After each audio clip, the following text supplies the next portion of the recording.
नाशिक बहुराष्ट्रीय कंपनीमधील लैंगिक शोषण प्रकरणात आता आणखी एक धक्कादायक माहिती समोर आली आहे। एका तरुणाचं धर्मांतर केल्याचा फोटो आता समोर आलाय। तरुणाला धर्मांतर करायला भाग पाडल्याचा आरोप केला जातोय।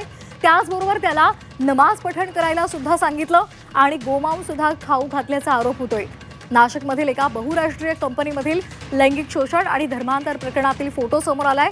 यामध्ये आरोपींनी या तरुणाला बळजबरीनं धर्मांतर करायला लावलं, तसंच नमाज पठण करायला लावलं आणि त्याला गोमांस सुद्धा खाऊ घातल्याचा आरोप आता केला जातोय। या संदर्भात पोलीस ठाण्यामध्ये तक्रार दाखल करण्यात आली आहे। खरात बाबा काय मुसलमान होता का? खरात बाबा परवा दुसरा यंदे नावाचा कोणतरी 100 महिलांवरती अत्याचार करणारा एरंडे हे काय मुस्लिम होते, मौलवी होते का पादरी होते, कोण होते? अशा प्रकारचं अघोरी नीच कृत्य करणाऱ्यांना जात धर्म नसतो। खरात बाबा हिंदू आहे किंवा एरंडे नावाचे कोणी बाबा महाराज 100 महिलांवरती लैंगिक शोषणाचे त्यांच्यावर आरोप आहे, त्यांची नावं हिंदू आहेत म्हणून तुम्ही त्यांच्या बाबतीत हिंदुत्ववादी संघटना या नरमाईची भूमिका घेणार आणि इतर धर्माचे कोणी सापडल्यावरती रस्त्यावर येणार, हे चालणार नाही। भाजपचं सरकार असताना भाजपचे नेते म्हणतात कॉर्पोरेट लव्ह जिहाद आहे।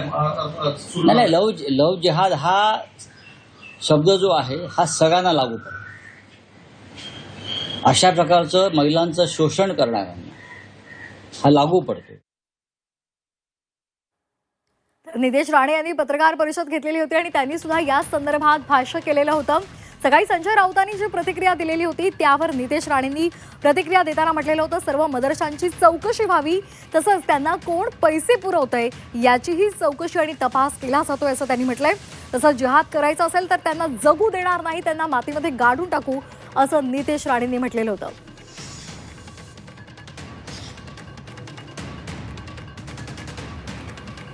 तर नितेश राणे काय म्हणालेले होते ते आपण पाहतोय। इस्लाम राष्ट्र बनवण्यासाठी वेगवेगळे जिहाद आहेत आणि जर ते अशा पद्धतीने काही कृत्य करत असतील तर सर्व मदरशांची चौकशी झाली पाहिजे आणि त्या संदर्भातला तपास सुद्धा केला जातोय। त्यांना पैसे कोण पुरवतंय याचाही तपास केला जातोय असे त्यांनी म्हटलंय।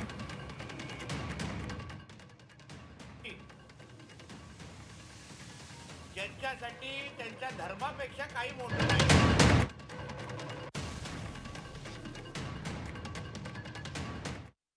हे सगळे जिहादी ज्यांच्यासाठी त्यांच्या धर्मापेक्षा काही मोठं नाही, जिहाद करणं आणि गजवाई हिंदच्या अंतर्गत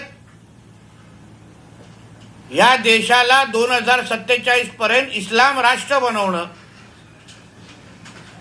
या अंतर्गत